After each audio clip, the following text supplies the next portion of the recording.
ಪರಪ್ಪನ ಅಗ್ರಹಾರದಲ್ಲಿ ನಟ ದರ್ಶನ್ ಅವರು ಮುದ್ದೆ ಮುರಿತಾ ಇದ್ದಾರೆ. ಈ ನಡುವೆ ಅವರ ಅಭಿಮಾನಿಗಳು ಬೇರೆ ಬೇರೆ ಊರುಗಳಿಂದ ಆಗಮಿಸ್ತಾ ಇದ್ದಾರೆ. ಭಾನುವಾರ ಆಗಿರುವ ಕಾರಣ ಯಾರಿಗೂ ಭೇಟಿಗೆ ಅವಕಾಶ ಇಲ್ಲ. ಆದರೂ ಕೂಡ ದರ್ಶನ್ ಭೇಟಿಗೆ ಬರ್ತಾ ಇದ್ದಾರೆ ಫ್ಯಾನ್ಸ್. ಬೆಂಗಳೂರಿನ ಮಾರತ್ಹಳ್ಳಿಯಿಂದ ಬಂದಿದ್ದಾರೆ ಆಟೋ ಡ್ರೈವರ್ ಸುನಿಲ್. ತಿಂಗಳಿಗೆ ಒಮ್ಮೆ ದರ್ಶನ್ ಅವರನ್ನ ಭೇಟಿ ಮಾಡ್ತಾ ಇದ್ದೆ. ಅಪ್ಪ ಅಮ್ಮನನ್ನ ಬಿಟ್ರೆ ದರ್ಶನ್ನೇ ನನಗೆ ದೇವರು ಅಂಥೇಳಿ ಆಟೋ ಡ್ರೈವರ್ ಹೇಳ್ತಾ ಇದ್ದಾರೆ. ಮತ್ತೊಂದು ಕಡೆ ಶಂಖ ಊದಿ ಜಾಗಟೆಯನ್ನು ಬಾರಿಸಿದ್ದಾರೆ ದಾಸಪ್ಪ.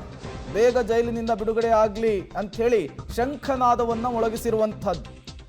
ತುರುವೇಕೆರೆಯಲ್ಲಿ ಬಂದಿದ್ದಂತಹ ಗೋವಿಂದರಾಜು ಈ ರೀತಿಯ ಹಲವು ಅಭಿಮಾನಿಗಳು ದರ್ಶನ್ ಅವರನ್ನ ನೋಡಬೇಕು ಅಂಥೇಳಿ ಬರ್ತಾ ಇದ್ದಾರೆ.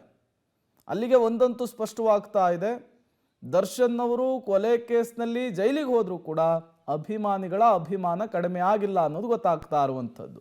ಒಂದು ಕಡೆ ಅವರಿಗೆ ಕೊಟ್ಟಿರುವಂತಹ ವಿಚಾರಣಾಧೀನ ಕೈದಿ ನಂಬರ್ ಟ್ರೆಂಡ್ ಆಗ್ತಾ ಇದೆ. ಮತ್ತೊಂದು ಕಡೆ ದೂರಗಳಿಂದ ಅಭಿಮಾನಿಗಳ ಸಂಖ್ಯೆ ಕೂಡ ದಿನದಿಂದ ದಿನಕ್ಕೆ ಜಾಸ್ತಿ ಆಗ್ತಾ ಇದೆ ದರ್ಶನ್ ಅವರನ್ನು ನೋಡಲಿಕ್ಕೆ.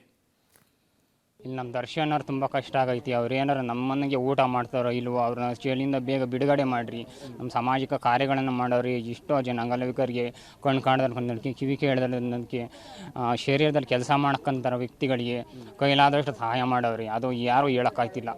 ನಾವು ಅವ್ರು ಹುಟ್ಟಿದ ಹಬ್ಬಕ್ಕೆ 2 ಸಲ ಹೋಗಿದ್ದೀವಿ. ಅದು ನಮ್ಮ ಹ್ಯಾಂಡಿಕ್ಯಾಪ್ಗೆ ಎಷ್ಟು ಸಹಾಯ ಮಾಡ್ತಾವ್ರಿ ಅನ್ನೋದು ನೋಡಿ ಹೋಗಿದ್ದೀವಿ. ನಾವು ಅವ್ರ ಜೊತೆ ಹೋಗಿದ್ದು ವಿಶ್ ಕೊಟ್ಟಿದ್ದೀವಿ. ಅವ್ರಿಗೆ ನಾವು ನಮಗೆ ಕೊಡೋಕ್ಕೆ ಅಂತ ನಾವು ಹಣ ಕೊಡು, ಒಡವೆ ಕೊಡು, ಆಸ್ತಿ ಕೊಡು, ಹುಡುಗಿ ಕೊಡು ಅಂತ ಕೇಳ್ತಿಲ್ಲ. ನಾವು ಏನು ಕೊಟ್ಟಿಲ್ಲ, ಹೊಟ್ಟೆ ತುಂಬ ಊಟ ಕೊಟ್ಟವ್ರಿ ಸಾಕು. ಆ ಊಟ ಕೊಟ್ಟಿರೋದು ಆ ದೇವ್ರು ಅಂತ ನೋಡ್ಬೋದು ನಾವು. ಇಲ್ಲಿ ಇದು ದೇವ್ರಿ, ಅದು ದೇವ್ರಿ, ಯಾರೋ ಎಲ್ಲ